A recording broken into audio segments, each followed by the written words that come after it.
লালমনিরহাট সদর উপজেলার গোশালা বাজারে দীর্ঘদিন ধরে নরসুন্দরের কাজ করে আসছেন পরেশচন্দ্র শীল ও তার ছেলে বিষ্ণুচন্দ্র শীল। স্থানীয়দের অভিযোগ, তাদের দোকানে মুসলমান গ্রাহকেরা চুল কাটার সময় বারবার ইসলাম ধর্ম ও মহানবী হজরত মুহাম্মদ সাল্লাল্লাহু আলাইহি ওয়াসাল্লামকে নিয়ে কটূক্তি ও কুরুচিপূর্ণ মন্তব্য করতেন।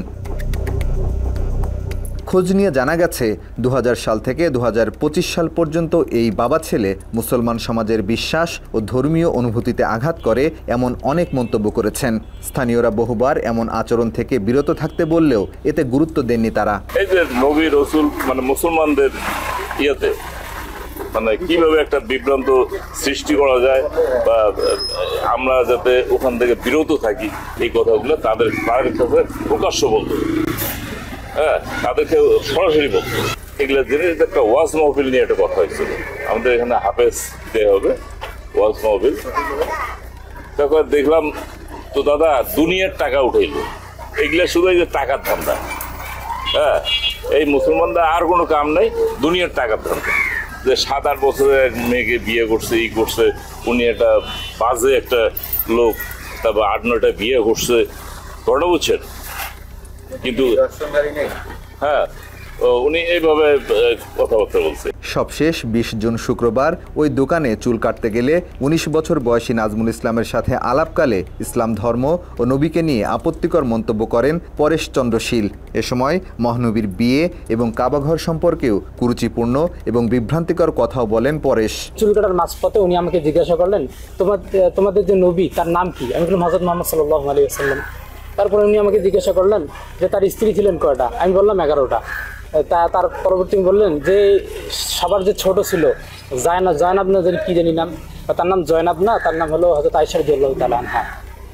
এখন বললো, আচ্ছা বলো তো যে তার যে নবীজির যে বয়স, হ্যাঁ, সে কিভাবে পারলো যে তার মেয়ের বয়সী একটা বাচ্চা মেয়েকে বিয়ে করে এই যৌন নির্যাতনটা কিভাবে করলো? তো আমি সঙ্গে সঙ্গে মাথা ঠিক রাখতে পারলাম না। এখন চুল কাটার মধ্যবর্তী অবস্থায় আমি চুপ করে থাকলাম। ওনাকে বললাম আপনি আর একটা শব্দ বলবেন না, চুপ করে থাকেন। এখন চুল কাটছে, এখন শয়তানের ওরে শুধু লারে আমাকে বারবার ঘুতাইতেছে আর বলতেছে, আচ্ছা বলো তো এই অকামটা কেমনে করলো? আমাকে এভাবে বারবার আমাকে ফুসকানি তুলে দিচ্ছে। তো মধ্যবর্তী শেষ পর্যায়ে চুল কাটা আমি ওই অবস্থায় দাঁড়িয়ে গেলাম। দাঁড়ানোর পূর্বে উনি আরেকটা কথা বলছে যে তোমার দাড়ি রাখার কোনো প্রয়োজন নাই, শেষ বয়সে তুমি দাড়ি রাখবে, এই যুবক বয়সে দাড়ি রাখার প্রয়োজনটা কি? এই ধরনের কথাবার্তা করে আমাকে বিভ্রান্ত করার চেষ্টা করছে। তারপর আমি পরবর্তী সঙ্গে সঙ্গে ওখান থেকে উঠে ওনাকে টাকাটা বুঝিয়ে দিয়ে বললাম যে আমি আপনার আজকে একটা ব্যবস্থা করবো। আপনি আমাদের ধর্ম নিয়ে অবমাননা করেন, আমাদের নবীজিকে নিয়ে গালিগালাজ করেন, আমি আজকে আপনার একটা ব্যবস্থা করবো। এই কথা বলে আমি দোকান থেকে বেরিয়ে আসি। এই ঘটনা দ্রুত বাজারে ছড়িয়ে পড়লে উত্তেজিত জনতা তার দোকানে গিয়ে ঘটনার কারণ জানতে চান, তবে কোনো সন্তোষজনক উত্তর না দিয়ে ক্ষমা চাইতে থাকেন তারা। পরে উপস্থিত জনতা পরেশ ও বিষ্ণুকে পুলিশের হাতে তুলে দেন। জিজ্ঞাসা করার পরে ওনারা আমতা করে পরে আমাদের এইভাবে বলিনি, হ্যাঁ ঠিক আছে, আমাদের ভুল হয়ে গেছে, আমাদের ক্ষমা করেন, আমাদের মাফ করে দেন। তারপরে থানায় খবর দেওয়া হয়েছে। থানায় খবর দেওয়ার পরে থানা তদন্ত অফিসার এসে তাদেরকে থানায় নিয়ে যায়। ও নিজে স্বীকারোক্তি দিছে ওই জায়গায়, ওই যখন ওরা আসছে মসজিদ থেকে, ও নিজে স্বীকারোক্তি দিচ্ছে। হ্যাঁ, উনি বলছে, উনি নিজে স্বীকারোক্তি দিচ্ছে। আমি বলছিলাম বলে না, এরকম আলোচনা না করাই ভালো। কি আলোচনা করে? এই যে মনে করেন ওনাদের ধর্মের কথা, আমাদের ধর্মের কথা, তোমাকে এগুলো না করে, সবাই তো বোঝে না, এগুলো না করাই ভালো।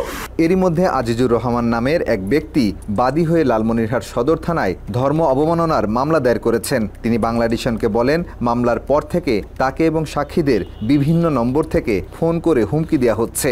ইসলামী জঙ্গি বলে হত্যার হুমকিও পেয়েছেন তারা। প্রতিনিয়ত আমাদেরকে ফোন করা হচ্ছে এবং বিভিন্ন ধরনের হুমকি দেওয়া হচ্ছে। দেশীয় নাম্বার দেখতেছি না, এগুলো বাহিরের নাম্বার দেখতেছি। হয়তো বাহিরের থেকে আমাদেরকে বিভিন্নভাবে হুমকি দেওয়া হচ্ছে যে আমরা কেন আমি বাদী হইলাম বা আমাদের সঙ্গে কেন এই সাক্ষ্যদাতারা আমাদেরকে সাক্ষী দিতেছেন।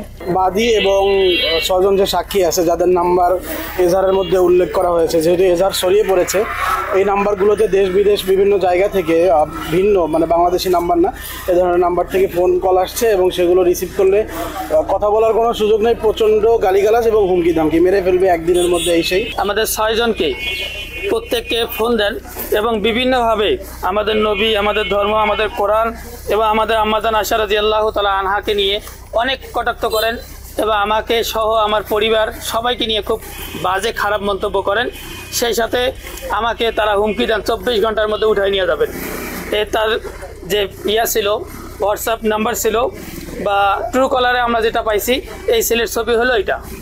এই ছেলেটা আমাকে এত বেশি বাজে কথা বলছে যেটা আমার জবান দ্বারা বলা এখানে ক্যামেরার সামনে বলা সম্ভব হচ্ছে না। নাম্বারটা মনে হচ্ছে এটা ভারতের পশ্চিমবঙ্গের নাম্বার। মামলা নিয়ে হুমকি থেকে বাদ যাননি লালমনিরহাট সদর থানার ওসি নুরুন নবীও।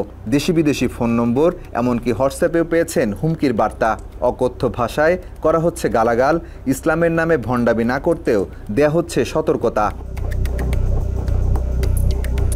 প্রত্যক্ষদর্শীরা বলছেন অধিকাংশ হুমকি এসেছে ভারতীয় নম্বর থেকে। স্থানীয়দের ধারণা ভারতের গোয়েন্দা সংস্থা রয়ের এজেন্ট ও ইসকনের কিছু সদস্যের এসব হুমকির পেছনে হাত রয়েছে। মোহাম্মদ মুস্তাফা সাল্লাল্লাহু আলাইহি সাল্লামের নামে কটূক্তি করেছে, এটা তো কোনো মুসলমান কোনো ব্যক্তি এটা সহ্য করবে না। এবং যারা বলেছে তারা ইসকনের সদস্য। ইসকন আজকে এইভাবে বিস্তার লাভ করছে আমাদের লালমনিরহাটে। হ্যাঁ, ঘরে ঘরে এখন ইসকন পাওয়া যাচ্ছে, হিন্দুদের ঘরে ঘরে এখন ইসকন পাওয়া যাচ্ছে। বিশু এবং বিশুর বাবা ইসকনের কাজ করে, সেহেতু আমরা ধারণা এটা করতে পারি যে ইসকনের লোকেরা এই বিষয়ে আমাদেরকে হুমকি দিতেছে। তারা সাহস পায় কোথায়? তাদের সাহস একটাই, তারা রয়্যাল এজেন্ট, তারা ইসকনের সদস্য। ইসকনের অর্থায়নে তারা আজকে এত বড় স্পর্ধা দেখাতে পারতেছে। এদিকে লালমনিরহাটের ওই এলাকার শিশু থেকে বৃদ্ধ পরেশের কাছ থেকে মহানবীকে নিয়ে কুরুচিপূর্ণ মন্তব্য শোনেননি এমন লোক খুব কমই আছে বলছেন স্থানীয়রা। এদেরই একজন 6 বছরের শিশু মাঝারুল ইসলাম সাদমান। বাবার দোকানের পাশে হয় সেও চুল কাটতে গিয়েছিল পরেশের দোকানে। ছোট্ট শিশুটিকেও মহানবীকে নিয়ে বিতর্কিত মন্তব্য শোনাতে বাদ দেননি ওই নরসুন্দর। সাল্লাল্লাহু আলাইহি ওয়াসাল্লাম তো একটা মেয়ের সাথে বিয়ে করছে, ছোট মেয়ে। তোমাকে বারবার বলতেছিল? হ্যাঁ, বারবার একজন রিপিট করতেছিল। নবী নামে অনেক খারাপ কথা বলে। তুমি কিছু বলো নাই? না, আমি গেলে মনে দুঃখ পাইছি, এই জন্য টাকা দিয়ে চলি। এ বিষয়ে সাদমানের বাবা বলেন, আগে না বললেও এখন এই ঘটনা সামনে আসায় তার ছেলেও পরেশের কাছে আপত্তিকর কথা শোনার বিষয়টি নিশ্চিত করেছেন। আমার ছেলে কালকে আমাকে বলছে, বাবা ওই দোকানে গেলে আমাকে আমাদের নবীর নাম নিয়ে অনেক কথা বলে। এসব কর্মকাণ্ডের সত্যতা নিশ্চিত করেছে তার পাশের দোকানদার শ্রী উকিলও। এমন কুরুচিপূর্ণ কথাবার্তা নিয়ে আশপাশের দোকানিরা বিভিন্ন সময় বোঝালেও সেসব কথায় গুরুত্ব দেননি পরেশ। কইলাম যে দেখ যে এগুলো কথা তো কওয়া ঠিক না, তুমি এক ধর্ম, মুসলমান এক ধর্ম, এখানে এগুলো কথা বলাতে কোন দিন জানি তুমি কোন জায়গায় ফাঁসি যাও। তা আল্লাহর কি কাম, অতিরিক্ত পাপ হইলে যা হয়। তা ওর কিন্তু এই রিপোর্টগুলো সচরাচর 100টা কাস্টমারের মধ্যে 90টা পাবা এই রিপোর্টটা। আমাদের ওই তাফসির মাহফিল হয়, এইটা সাউন্ড নাকি ওর খুব প্রবলেম হয়। তো এইটা কথা বলতে বলতে আমাদের বক্তাদেরকে নিয়ে গালিগালাজ করতেছে, কথা কাটাকাটি করতেছে। তা আমরা ওকে, আমি আর আমার ওই সাসাদ ভাই একদিন নিষেধ করছি, ও কথা শোনে না। ওদের দোকানে যদি আমরা চুল কাটতে যাই, ওরা বলে তোমাদের এই রসুল ভালো না, এই রসুল ভালো না, এই মসজিদের ইমাম আপনাদের মুসলমান ত্যাগ করছে, এই কথাগুলা নিয়ে অনেক নাড়াচাড়া করে। আমরা একে অনেক বুঝেছি যে ভাই তোরা তোদের ধর্মে থাক, আমরা আমাদের ধর্মেই থাকি, কিন্তু ও মানে না, কথাটা শোনে না। এনার এটা হলো স্বভাব চরিত্র হইলো, এটা আমি অনেকদিন না করছি।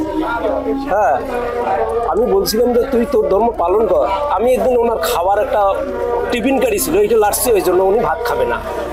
ওই ছোটোবেলা থেকে দেখি ও বিভিন্ন সময় আরেকজন কারো না কারোর সাথে এই টুকটাক এই কাজিয়া লাগেই, কথা কাটাকাটি হয়। এই বিষয় যে কোনো ইসলামের মানে ধর্মীয় বিষয় নিয়েও কথা বলবেই। এরপরও প্রথম আলো সহ দেশের প্রথম সারির বেশ কিছু গণমাধ্যমের খবরে বলা হয়েছে গ্রেপ্তারের পর পরেশ ও বিষ্ণুর পরিবারের উপর হামলা ও হত্যার হুমকি দেওয়া হচ্ছে। তবে বাংলাদেশের কাছে এসব অভিযোগ অস্বীকার করেছেন পরেশের স্ত্রী গীতারানী শীল। কেউ কি কোনো আপনাদের ফোনে ফোন করে কোনো কথা বলে, মানে খারাপ আচরণ বা গালিগালাজ বা হুমকি? না না না না, গালিগালাজ দেয় নাই বলে কোনো করে নাই না। এছাড়া একটি ভিডিও বার্তায় পরেশের পুত্রবধূ দাবি করেন 10 টাকা নিয়ে ঝগড়ার জেরেই এই নাটক সাজানো হয়েছে। তবে স্থানীয়রা বলছেন ঘটনার সময় কিংবা থানায় কেউই এ ধরনের কোনো দাবি করেনি, বরং জনমনে বিভ্রান্ত সৃষ্টি এবং আইনি প্রক্রিয়াকে প্রশ্নবিদ্ধ করতেই এমন বক্তব্য প্রচার করা হচ্ছে। 10 টাকার যে একটা ঘটনা, 10 টাকার ঘটনাটা হাইলাইট করা হয়েছে, এটা আসলে কিভাবে? সব বানোয়াট ভাই, আমি এসবের কিছুই জানি না। আর দেখেন আমি ওনার দোকানে কোনোদিন যাইও নেই, মানে আজকে মানে এই গত শুক্রবারই প্রথম আমি ওনার দোকানে গেছি, কারণ জুমা নামাজের আগ মুহূর্তে কোনো মুসলমান দোকান খোলা রাখবেন আপনি তো জানেন। কিন্তু ওই সময় আমি দোকান না পেয়ে এখন চুলো কাটা খুব প্রয়োজন, আমি ওনার ওই দোকানে গেছি। যে আমি চিনি না জানি না এই ধরুন অকট্য কথাবার্তা আমি তাকে কেন বলবো? স্থানীয় সচেতন নাগরিকরা বলছেন, রাষ্ট্রীয় আইনে পরিষ্কারভাবে বলা আছে মহানবীয় ইসলাম ধর্ম নিয়ে অবমাননাকর মন্তব্য শাস্তিযোগ্য অপরাধ। তাই যারা এই আইন লঙ্ঘন করেছে তাদের দৃষ্টান্তমূলক শাস্তি নিশ্চিত করতে হবে। এই যে বিষয়টা নবী মুহাম্মদ সাল্লাল্লাহু আলাইহি ওয়াসাল্লাম বা আমাদের নবীজিকে নিয়ে কোনোভাবে কোনো কটূক্তি করা যাবে না, যেটা আমাদের রাষ্ট্রীয় নিয়ম রয়েছে, আইন রয়েছে।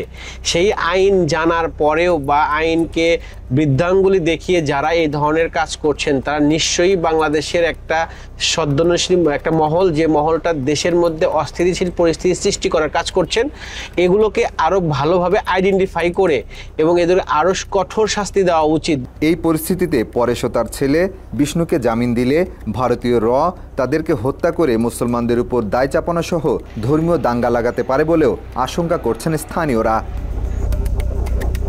মাহফুজুর রহমান, বাংলা এডিশন।